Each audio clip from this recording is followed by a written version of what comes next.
know I'm a crystal meth addict. You guys gotta know you start out this high and we're gonna go higher. All right. So you know, anyone here at position of neutrality for the first time ever? Few of you. Okay, good. First of all, welcome. Second, let me warn you in advance. We're a little different than other meetings of other fellowships you may have attended. And the reason that you're liable to perceive us a little different is we intend for you to have a very different experience here. What we do here, we've been doing for a lot of years now. We just take a look at the suggested instruction for a step or so a week directly out of this book. And we use this book in Crystal Meth Anonymous. Why? It works. The process described by the authors of this book has been proven to work with addicts of the hopeless variety, addicts to alcohol and other substances. So, although we call it a study, I'm not a teacher, but I'm pretty good at finding my experience in the book. So what I will do is I'll show you how I find my experience in the book. I'll encourage you to have your experience, and if we both do our job, we will share a spiritual experience in this room tonight. How many of you have been here before and have witnessed that happen? Felt it? Yeah. When we talk to you about a spiritual experience in 12-step recovery, we're talking about a tangible experience, a sensory experience. You'll feel it, right? Because your obsession to use was not conceptual, was it? No. So to overcome an obsession to use that's tangible, in other words, I can feel it before I get to the dope house. Yeah. I need to be able to find a power that replaces that without going out in the world to get it, or guys like me are in trouble. So that's what these people talk to us about, is a process through which this power within us is revealed to us through us when we offer our life in service to this power. Right. Does that make sense? Yeah. So tonight, you either didn't hear about it or the Spirit just wanted you to come. I don't know. But we're in 8 and 9. How many of you have had a spiritual awakening as a result of the steps and is now endeavoring to help others? Okay, good percentage of you. And the rest of you will be raising your hands soon if you want to get well. And I'm not saying that because it's a rule. It's just if we're going to unearth all these things about ourselves, unless we put it to use, we've just unearthed a bunch of garbage and didn't put it to good use. Once I put it to good use, it's no longer garbage, it's purpose, and it was a purpose for which I'm now serving. Does it make sense? Same way you suffer when you go to the gym, but you're training for a big race. Right? Yep. It's not suffering, because you're training. Right? So we're going to learn to retell the story. So in steps 8 and 9, you're going to find the beginning of that in the chapter Into Action on page 76 of your book. Those of you who are wondering how a whole 2 weeks has passed and we didn't get past the step last week was Thanksgiving, rather than just because of the people that did show up with a lot smaller group, we asked them if they would prefer to do something else, and they preferred a third step explanation. Many of them were new. So we went through a third step. We had a nice little get together, so y'all didn't miss a thing. So 2 weeks ago we were at 5, 6, and 7. Now we're right back where you left. So we finished with the completion of the third step prayer. Many people know it as the 7th step prayer. Now that my eyes are open, please take all of me, good and bad. Now I've seen the truth about me, yeah, and I've felt the flow of the power, right? Yep. Yeah. And if you don't know what I'm talking about, I'll try and bring you up to speed. I understand there's people here that are newer in the steps. Okay, so now we're in the middle of page 76. Now we need more action, without which we find that faith without works is dead. Any of you recognize that from another book? Yep. Okay, it's not by accident, it's in there for a lot of reasons. One thing, the author studied that book in order to get these disciplines down and leave them as a trail for us to follow. But for the addict, faith without works is dead because the power, we prove this power to us through us because of our agnostic nature. Most of us doubt the power of God in some area of our lives, or doubt the existence of God altogether, right? Half of them were atheists or agnostics in the beginning. But their experience showed that you need not be disconcerted. So we're going to have an experience, tangible experience, yes? Yep. We teach you to talk to you about the power we call God without giving you a demonstration of that power. So at some point this evening, the amps will go up in here. We'll feel the power. When we do, I'll call it to your attention. And that won't be the speaker, that will be the power. You guys know why we do this in CMA? Any of you are sitting there going, why am I in a fucking crystal meth? Because CMA doesn't have a singleness of purpose. So my people who don't want to identify as alcoholic are welcome here. My Al-Anons are welcome here. My heroin addicts are welcome here. My crystal meth addicts are welcome here. The alcoholics are welcome here. The Al-Anons, the overeaters, the undereaters, the whatever. If you perceive yourself to have a problem, we have a solution we want to introduce you to. Does that make sense? And it's the only fellowship that doesn't have a singleness of purpose, hence CMA. Okay, so we have a list of all the persons we have harmed and to whom we are willing to make amends. Where did we get such a list? Fourth step. Can you see why the steps are ordered the way they are? Yep. I needed to have that inventory so I could get this list of people to whom I'm willing to make amends. Yeah? So then it goes on to say we made it when we took inventory. Is that how most of you did it when you made your list from your inventory? Yep. And what they promised this last chapter? Rarely have we seen a person fail who's thoroughly followed our path. Right. So it's always nice to know you're kind of tracking, huh? Yep. All right? So we subjected ourselves to a drastic self-appraisal. How many of you found it drastic? How many of you have not undertaken it yet and are fearing it? Well, that looks so fucking drastic. All of us have the same response. But we doubt we'd have made much progress had we not taken action. And it is through that process that we get to know this power that many of us either don't believe in or, right? And they've known this for a long time. There's a saying, and I know I'll butcher it, but I sought myself I could not see. I sought my God, but he eluded me. I sought my fellow man and found all three. Some of you are feeling that. Yeah. That's the power we call God, really. So that's why we do a 5, 6, and 7. That's going to empower us to go out and start living a different life. Does that make sense? Right. Not us, the power that we've now invited in. Okay? All right, so now we go out to our fellows and repair the damage done in the past. That's going to take power, isn't it? Because this isn't about saying, I'm sorry. It's fine to say, I'm sorry, but I'm about to go repair the damage done. I don't even know all the damage done. How many of you figured that out? How many of you thought when you stole from people to get your dough that all you did to damage them was harm them financially or whatever? And you found out later that you stole their hope, their faith, their trust? Yeah. You stole all their spiritual gifts. How do I replace that? Yeah. Can't, can I? Gonna need a little guidance, right? Okay. So now we go out to our fellows to repair the damage done in the past. We attempt to sweep away the debris which is accumulated out of our effort to live on self-will and run the show ourselves.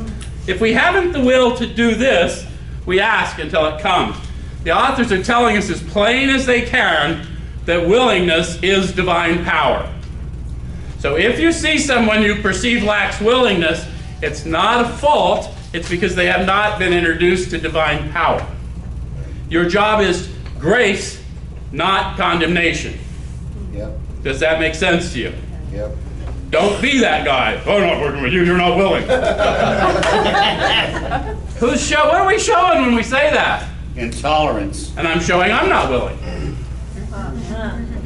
I'm showing I'm not in discipline. Yeah. This is a sick man. How can I be helpful to him? Right? I'm supposed to be in discipline. Right? This is not a book on how you should behave. This is a book on how if I will try and behave, it won't matter to me how you behave. True. Nice little trick to know. Yeah. Okay. So, remember it was agreed at the beginning we would go to any lengths for victory over alcohol. With whom did we make that agreement? With that power within, whatever you call it, right? We come to believe in power. We made that agreement with that power. Am I still sober today? Well, then that power is keeping its part. Maybe I ought to keep mine. Because this isn't about not picking up no matter what. This is about finding a sense of ease and comfort that replaces that one I would chase out there. Surpasses it. Where's my heroin addicts? Notice how you needed more and more? Me too. So I need a progressive one. I need progressive awareness. Does it make sense? Yeah. Okay. All right, so probably there are still some misgivings. So all that makes sense, but I want to ask you a few questions. Got it? Okay. As we look over the list of business acquaintances and friends we have hurt, we may feel diffident about going to some of them on a spiritual basis. You get what they're saying? There's some people with whom I've done business that I'm a little uncomfortable. They may be rather nefarious business partners. Any of you get into some business dealings you wouldn't care to have advertised? So I may not want to go to them on a spiritual basis. I may feel a little uncomfortable. Okay? Let us be reassured. To some people we need not and probably should not emphasize the spiritual feature on our first approach. So I'm not off the hook. I still need to approach them. But I don't have to go to them on a spiritual basis first. I can go to them on a human basis and admit what I've done and make some effort. Does that make sense? Yep. And you notice how they told me I was going to make a first approach. I think they're assuming I'm going to make multiple approaches. Yep. How many of you were taught that you just go blurt out what you did wrong and see ya, I'm done, take it off my list, throw that card away? I mean, I know that's what we taught, and maybe it got people off the game, but the fact of the matter is the men's doesn't start till they tell me how they'd like to be treated going forward, and I demonstrate the power through me that I can treat them that way. And in demonstrating the power to them, I prove the power to me through me. And then I see miracles. Does that make sense? Yeah. Okay. So, holy cow. So if any of you think I'm not speaking English, it's only because you didn't have Denise's coffee.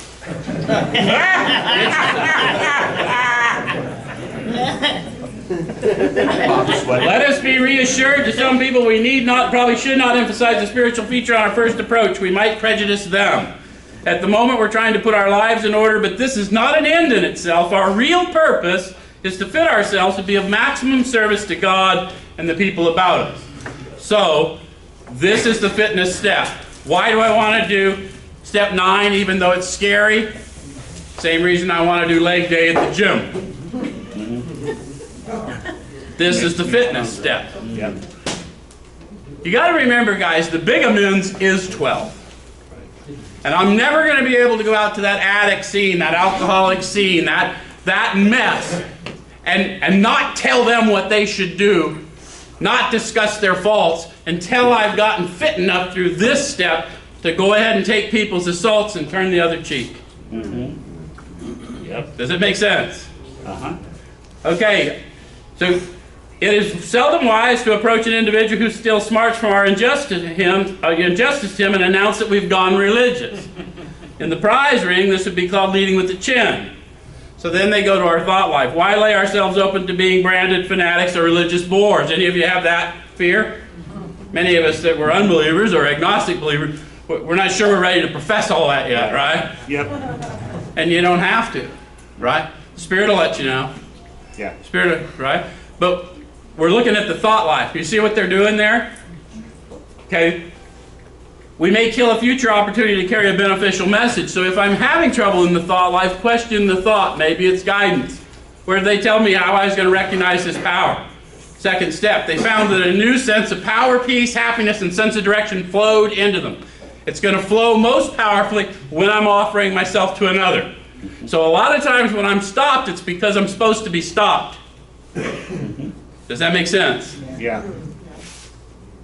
We may kill a future opportunity to carry a beneficial message. You understand what they're saying? Where's my meth addicts? When we went out and stole their shit. Then we started getting in recovery. We went to them and said, hey man, been out looking for God. Sorry about your stereo. They're like, hey, while you're out there looking for God, did you happen to find my fucking stereo? So, we're looking for tangible demonstrations. We're not trying to prejudice. But our man is sure to be impressed with a sincere desire to set right the wrong. What's a sincere desire look like? Bring in the stereo. Having a plan, right? Something. Some kind of, okay. So he's going to be more interested in a demonstration of goodwill than in our talk of spiritual discoveries. This entire book is about treating people the way you'd like to be treated. Would you not be more interested in a demonstration of goodwill than talk of spiritual discovery? Yep. Then that's our job. We're just going to show goodwill, and when they finally ask where it comes from, then at the appropriate time we'll know and we'll tell him, right? Where's my guy's been around a while? You all know this already. Yep. Okay. So we don't use this as an excuse for shying away from the subject of God. See, we're not running from God like we've taught at times either. What else do I offer in recovery other than this power? Nothing. Nothing, because I wouldn't be here being kind to you if it wasn't for this power. I'd be out seeking power in other places. Yes. I know where to find it. Yes. Someone told me there's one on the corner.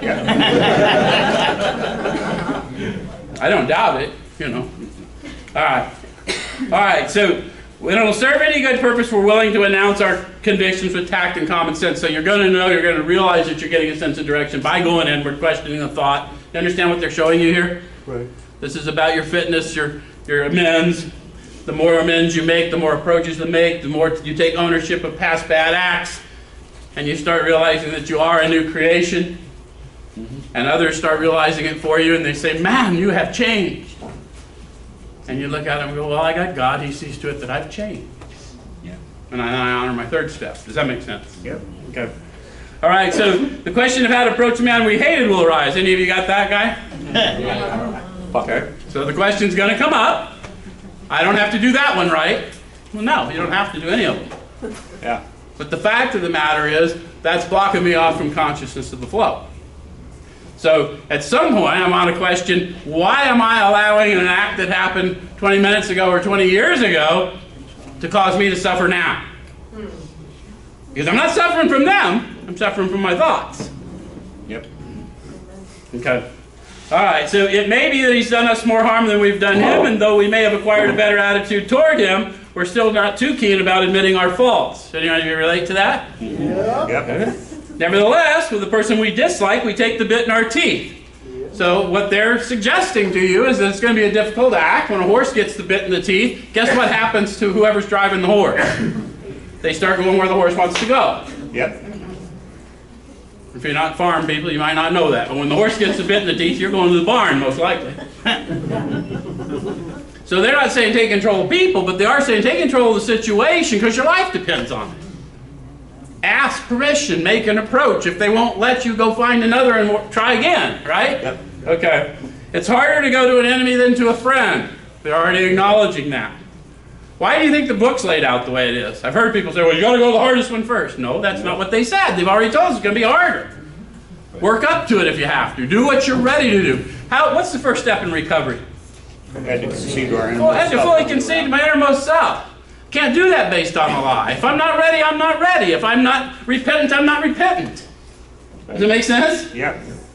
So do what you are. Why do you think the book's laid out? To the wives, to the employer, to the family. Because that circle of people is going to be, hopefully, less judgmental. And if they're not, that's what we have a fellowship for. Does it make sense? Yep. Okay. All right, so we go to them in a helpful and forgiving spirit. How does one get in a helpful and forgiving spirit when they're sitting there hating on somebody? Pray and meditate. They're going to have to go to prayer and meditation and realize I'm not suffering from them. They're not even here. I brought them here. Yep. So I need a different thought about this situation. How did it prepare me? How did it purpose me? How did it discipline me? Do I, at a minimum, learn how not to treat people? Right. Does that make sense? Yeah. Doesn't really matter what you come to as a conclusion, but forgiveness is our gift to us. They're not going to feel a tangible demonstration of it. You are. Just so you know. Okay, so we get in a helpful and forgiving spirit, get centered in the spirit, confessing our former ill feeling and expressing our regret. It's hard to go to them and do that if we're still mad. That's why they suggest we get centered in the spirit. How many of you have had that experience of getting your stuff out and then they have something for you to say and then all of a sudden you just go right the fuck off? Now you got amends to make for the amends you made. That's okay. We all do that. You see, I know because, yeah. So under no condition do we criticize such a person or argue. Simply we tell them that we'll never get over drinking until we've done our utmost to straighten out the past. We're there to sweep off our side of the street, realizing that nothing worthwhile can be accomplished until we do so, never trying to tell him what he should do. His faults are not discussed. we stick to our own. Did you notice how many different ways they said the exact same thing? Yep. Does it sound like a mistake they made more than once? Yes. Of course it is. The third step promises, as we became conscious of his presence, we began to lose our fear of today, tomorrow, and the hereafter. Well, that fear slips away as we grow in the Spirit, but it's a progress and works, and it depends on your diligence. And does it make sense? Yep. Okay. So, the reason we might want to get fit like that is another set of promises. If our manner is calm, frank, and open, catch the promise? Yep. We will be gratified with the result. So there was a condition attached. What does it mean to be calm? Probably in an amends situation, let me be truthful, it's probably calm in appearance. I'm centered in the Spirit. I'm probably still feeling some agitation within, but in outward appearances, I'm showing them that I'm just there to be serious and take care, empathetic, whatever. Does it make sense? Yep. What does frank mean? Frank who? Honest. Just be direct. How many of you, when you've gone to make amends or apologize, even if you've never done recovery and you never made amends, just when you went, you had ran into someone and caught you doing something that you ought rather not been caught doing? You tried to spin it a little, make you feel a little better about yourself? Okay, we don't want to do that. Be frank. I was wrong to do that to you. You didn't deserve to be treated that way. What can I do to make it right? And open. What do they mean by that? All of the above. Right. But what often happens is if they've got a little tidbit we've neglected, Yep. and I've got to be open to hear what they have to say. Because just because I think I know what the situation was doesn't mean I know how it made them feel. Right. And it's really about them right now. If I don't focus on trying to help them, I'm no good at helping me. You see anywhere in the steps that suggests that I can help me? No. Nuh-uh. Nope. But when I offer myself to another, the power comes through, I get more than I need. It's kind of a no-brainer, right? Yeah. Okay. All right, so in 9 cases out of 10, the unexpected happens. Sometimes the man we're calling upon admits his own fault. So feuds of years standing melt away in an hour. Rarely do we fail to make satisfactory progress. There's been a lot of arguments over the years over the use of the word rarely. If you're new in recovery, I would suggest that rarely means rarely. Don't get in those chicken shit arguments. Everybody's got a story, but they use the words they mean the words they say. A lot of times we need a little time. We need a little distance. Our former enemies sometimes praise what we're doing and wish us well. Occasionally they will offer assistance. It should not matter, however, if someone does throw us out of his office. We've made our demonstration, done our part. It's water over the dam. Most alcoholics owe money. No shit. Anyone get here not owing money? We don't get here on a winning streak, do we? We do not dodge our creditors. How many of you got here and dodged your creditors? So, the truth is that's part of what we... Yeah, how do we learn that we don't dodge our creditors? Because they find us. Well, we get too uncomfortable. We get too uncomfortable. I don't know very many. I've worked with lots of people. I've had my own experience with it. How many of you got broke in recovery? Had to learn the same lesson. Whether I drank it away or pissed it away, some other way. Okay, tell them what we're trying to do. We make no bones about our drinking. They usually know it anyway, whether we think so or not. Nor are we afraid of disclosing our alcoholism on the theory that it may cause financial harm. Guys, don't take that to mean you got to go tell everyone you ever run into from here on that you're an addict. I used to hear that. That's nonsense. I assure you that will cause you financial harm. Not everyone needs to know. But if they were harmed by me and my misuse of their money for my drugs and alcohol, I owe them an explanation that I did it, it wasn't right, and I'd like to make it right.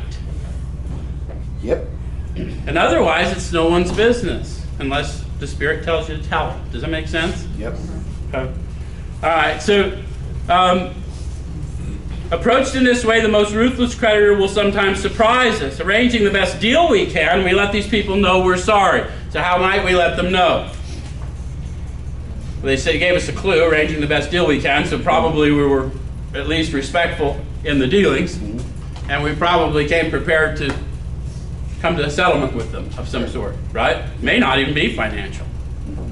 Okay, so our drinking has made us slow to pay. We must lose our fear of creditors no matter how far we have to go, for we're liable to drink if we're afraid to face them.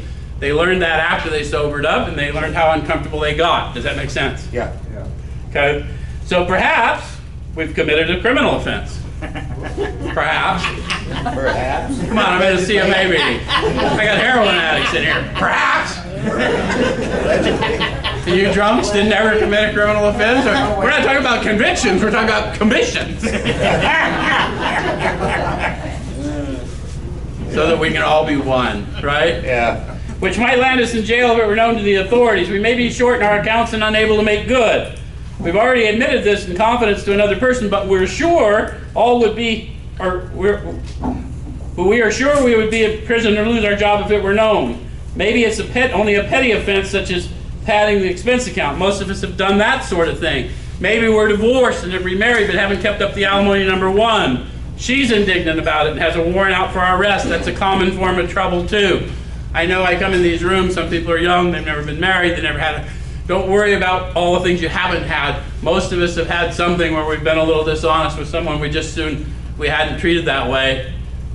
Let's own that and start there. Does that make sense? Okay.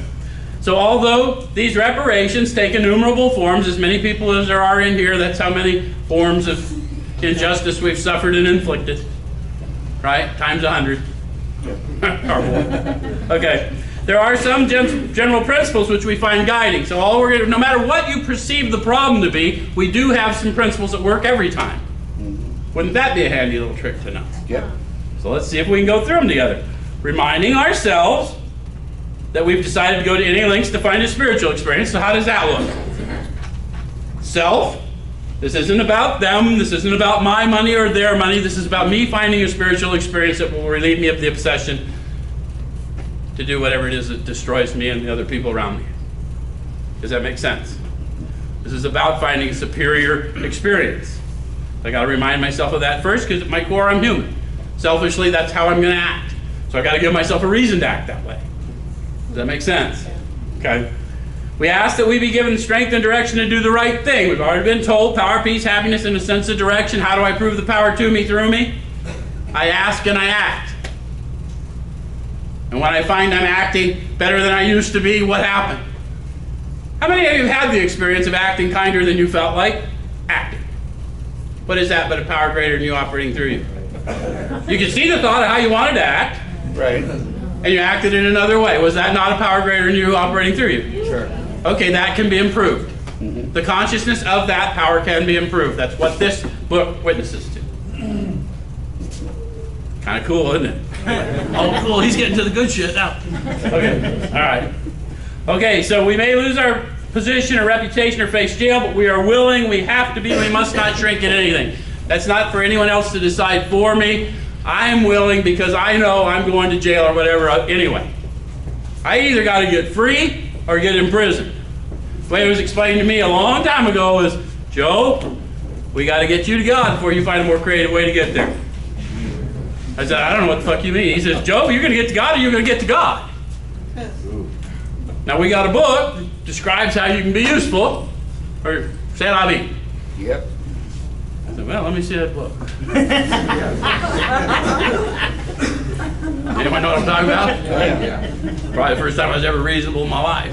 Okay. Usually, however, other people are involved. Therefore, we're not to be the hasty and foolish martyr who would needlessly sacrifice others to save himself from the alcoholic pit. A man we know had remarried. Because of resentment and drinking, he had not paid alimony to his first wife. She was furious. She went to court and got an order for his arrest.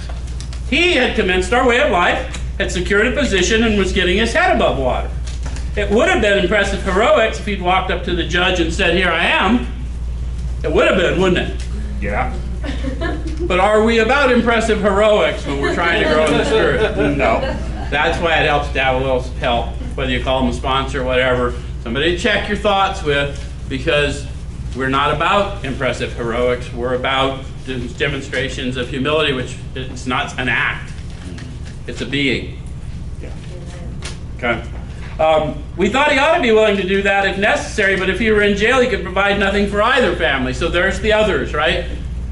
There's the people he's harmed, and then there's the other family that he's got now, and an employer he's working for that would be let down if he went to jail. So those are the others that would be harmed. I've heard people in the room saying, don't forget, you are others. No, no, no. Don't believe that bullshit you've heard people say. You've got to call them, and it's all about you. The whole inventory is about you. You don't need another column. Then there's others that might be harmed, and then there's the people to whom I'm going to make amends. Right? Yeah. Okay. So we suggested he write his first wife admitting his faults and asking forgiveness. He did, and he also sent a small amount of money. He told her what he had tried to do in the future. He said he was perfectly willing to go to jail if she insisted. I'm going to stop there. Which of those things do you think was the most important demonstration? The money. Right, everyone always says that. How many of you never had any problem? If you thought money would make the problem go away, if you had it, you throw money at it. With no remorse whatsoever. So money doesn't always get it done, does it? Nope. Did you see the entirety of it? I hope someday you can forgive. Not even asking for forgiveness. Here's some money. Here's what I'm going to try and do in the future. And I didn't do this so that you wouldn't put me in jail. If you want me to go from here to the judge and surrender, I will. Do you think that took a little power of the Spirit to say? Oh, yeah. That's what, yeah, some of you are feeling that shit. That's the power we call God. That's what any links might look like. Okay? And then, of course, they tell us what happened. Of course, she did not. But he didn't know that before he started, did he? And the whole situation has long since been adjusted. Before taking drastic action which might implicate other people, we secure their consent. So there's a guiding principle. If my employer might be affected by my time I've got to go do, or my new family's going to be short of income, I need to go talk to them about what I need to do and see if I have their support. Does it make sense? Right. Okay. If we have obtained permission, have consulted with others, asked God to help, and the drastic step is indicated, we must not shrink. That it just told you about the sensory nature of God. I've talked to others. It's all mapped out what we're going to do. Now I've gone inward. And I've asked this power. I may not call the power God yet, but I've been told that power is God. I've asked, and the drastic step is indicated. How many of you have gotten the answer where the drastic step was indicated? Yeah. And you know it's sensory field. Yep. Oh shit, I really got to do this, right? See what they're talking? They're talking about tangible stuff, right? Yeah. Isn't that good news? So we must not shrink. If I get the answer, it's time to go. How do I? What if I get the answer? So it's indicated, but I still don't have the power to go. Pray until it comes. Ask for willingness till it comes. And if you still aren't getting it, do something you are willing to do. Yep. Because you got a whole list. Isn't it great to have a manner of living? Yeah. Yeah. This brings to mind a story about one of our friends. While drinking, he accepted a sum of money from a bitterly hated business rival, giving him no receipt for it. He subsequently denied having received the money and used the incident as the basis for discrediting the man. He thus used his own wrongdoing as a means of destroying the reputation of another. In fact, his rival was ruined. He felt he'd done a wrong he could not possibly make right. I got to tell you a little bit about this guy so you get the whole story. He was an Oxford group member who never became an AA member, which was not that uncommon then. So we don't get much of his name, about his name, but in some AA histories we know enough about him that was his history. But he was one of the more religious people, which is why he probably didn't gravitate towards AA. So his church life was every bit as important to him as many people's fellowship life is to them. How many of you have gone out and fouled up sometime in recovery and couldn't go back to the fellowship because you felt embarrassed? And really feel lost. You really feel alone. So that's how this guy feels, okay? So he took some money from a friend, and somehow the money never found its way to this church fund that he was supposed to get it to. Any of you ever been entrusted with money in your addiction and it somehow evaporated and there was simply no explanation you cared to give to anybody about what happened? Well, then you would say he never gave it to me, right? If you could pull it off. That's what happened to this cat. Okay. So now you got that part of the story. He felt he'd done it wrong. He could not possibly make right. If he opened that old affair, he was afraid it would destroy the reputation of his partner, disgrace his family, and take away his means of livelihood. What right had he to involve those dependent upon him? Now, when we're using this as our instruction book, when you see a question mark, that's the question I ask me. That's when I go inward. What right do I have? None without their permission. Remember my guiding principle? Okay. How could he possibly make a public statement exonerating his rival? Another question mark. How could he? Well, he doesn't even know all the people that he's harmed by this thing. He only knows the one. He doesn't know who all the others are because he defrauded the entire church community. So the only one that could know that's the Spirit. So he's going to have to get some guidance on what to do. Does that make sense? So he's going to go in and pray about what he's going to do to exonerate his rival. Does that make sense? Okay. After consulting with his wife and partner, he came to the conclusion that it was better to take those risks than to stand before his Creator guilty of such ruinous slander. You can see why they use those words now that you know he's religious, right? If you read right past him if you don't know that. But this cat comes from a different culture, right? Okay. He saw that he had to place the outcome in God's hands or he'd soon start drinking again. Have you ever, if any of you in your recovery had that experience? Whatever it was. If I don't start doing something different, I'm going to have to use again. It's going to happen. Okay, so you know the experience that this guy had. Okay. It's not a pleasant one, is it? Yeah, the power comes in making a decision, right? So it's always about spiritual power comes with making a decision. Don't sit on the fence. Okay? Okay, so he saw that he had to place the outcome in God's hands or he'd soon start drinking again and all would be lost anyhow. So now he talks to you about what he did. He attended church for the first time in many years. He'd been too embarrassed to go in there. After the sermon, he quietly got up and made an explanation. You know how hard that would be? Oh, yeah.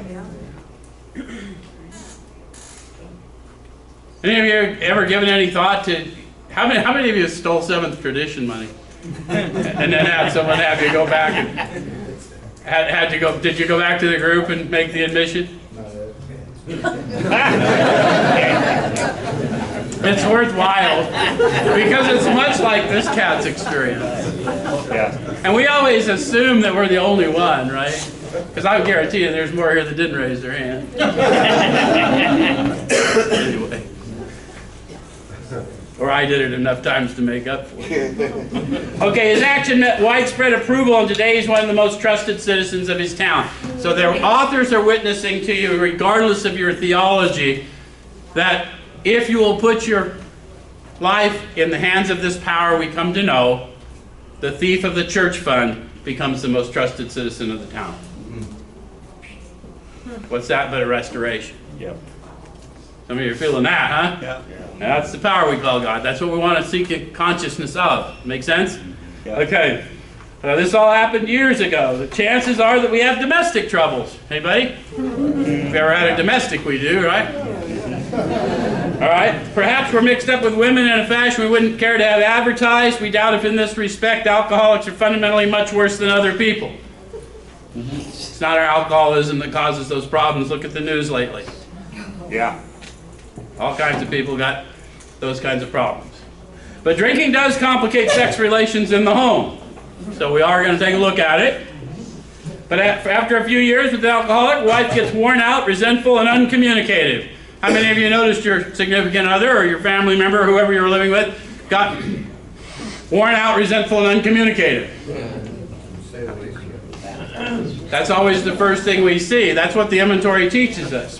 What they're showing me is not them, they're showing me. Does that make sense? Yeah. And so now what has to happen is I have to go inward. How could she be anything else? What's useful here, if you've never had a wife, then you'll have to make do, but there's a chapter to the wives so you can read about what it's like to have someone come home to you every day from that perspective. This is all about growing in perspective. There's one to the family, to the employer. Same reason. Okay? All right.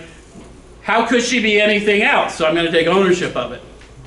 And then I'll eventually know how to do something about it when I get into the manner of living. Does it make sense? Yep. Okay? The husband begins to feel lonely, sorry for himself. How many of you have had that experience? Yep. I know we've written all this in masculine, but it doesn't matter. right? We begin to feel lonely. He commences to look around the nightclubs or their equivalent for something besides liquor. Any of you ever had that experience? Christie's Cabaret. There you go. Perhaps he's having a secret and exciting affair with the girl who understands. Have any of you ever met him or her? Yes. In fairness, we must say that she may understand, but what are we going to do about a thing like that? So it's not a matter of their level of understanding. It's a matter of whether I am really in a good place if I'm treating people badly, given that I've offered my life in service. Does it make sense? Okay, a man so involved often feels very remorseful at times. Have you ever had that experience? Yeah. Got yourself into something you ought not be in, and then you felt very remorseful at times. But then they were worn out, resentful, and uncommunicative, and you said, fuck them, you went and did whatever you're going to do anyway. Because they talk about how that kind of rock and rolls around in us. Okay. Especially if he's married to a loyal and courageous girl who's literally gone through hell for him. Whatever the situation, we usually have to do something about it. So you may stumble around a little bit before you do something about it, just like they suggest they did. But ultimately, there is no easier, softer way. The only way through it is through it. Mm-hmm. What we think are the obstacles in our path are our path. Okay? Not always, we think. If she knows in a general way... Oh, wait. If we're sure our wife does not know, should we tell her? No.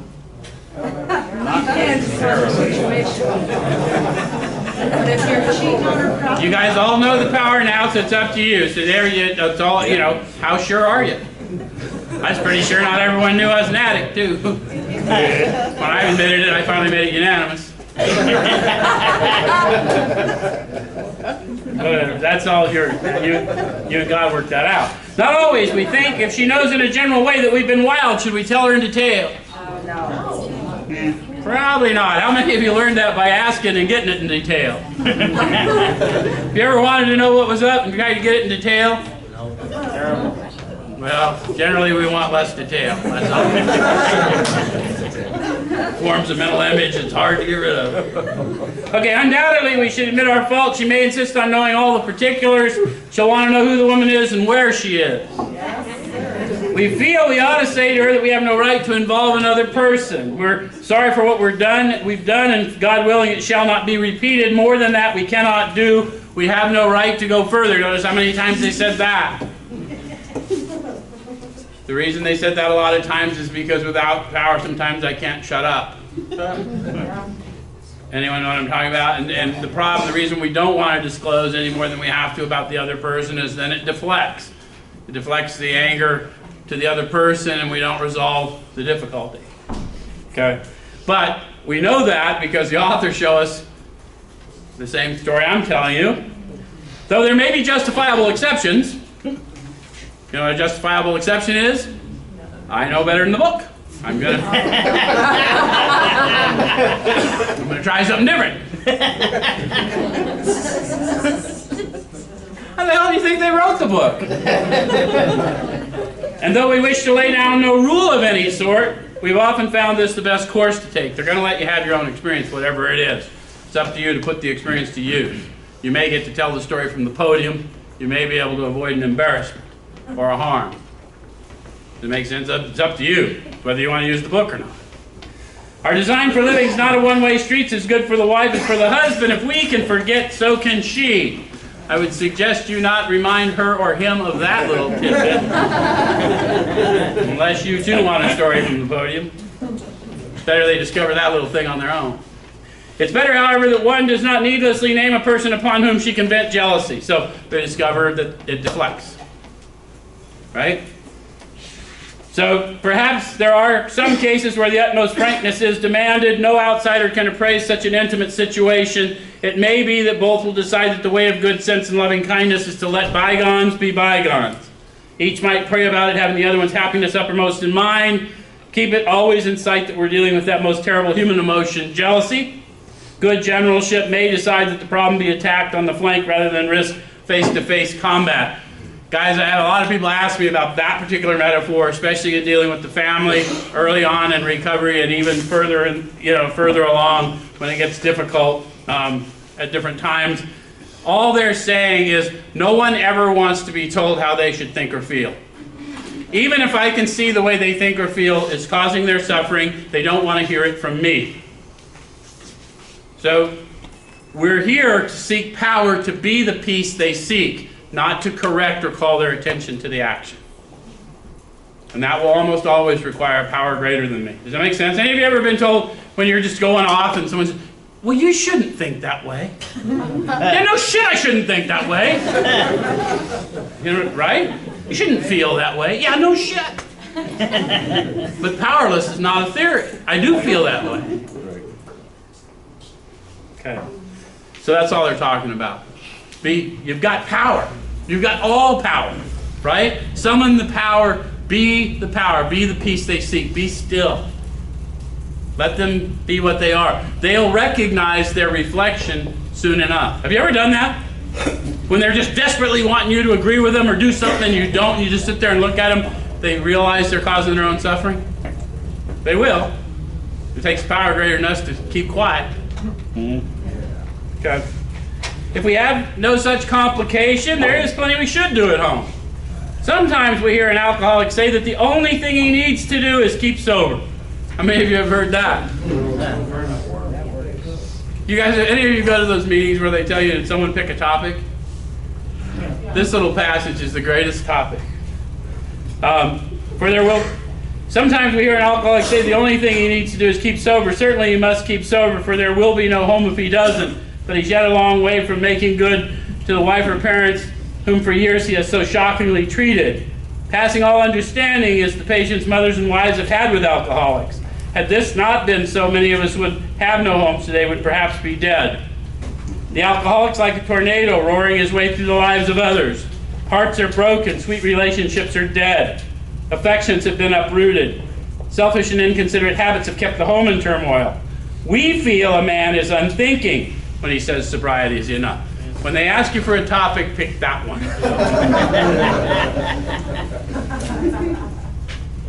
You'll get an argument, but here, how many of you sobered up only to get high again? So clearly I've proven to me that sobriety is not enough. That's enough for tonight. Thanks. Yeah.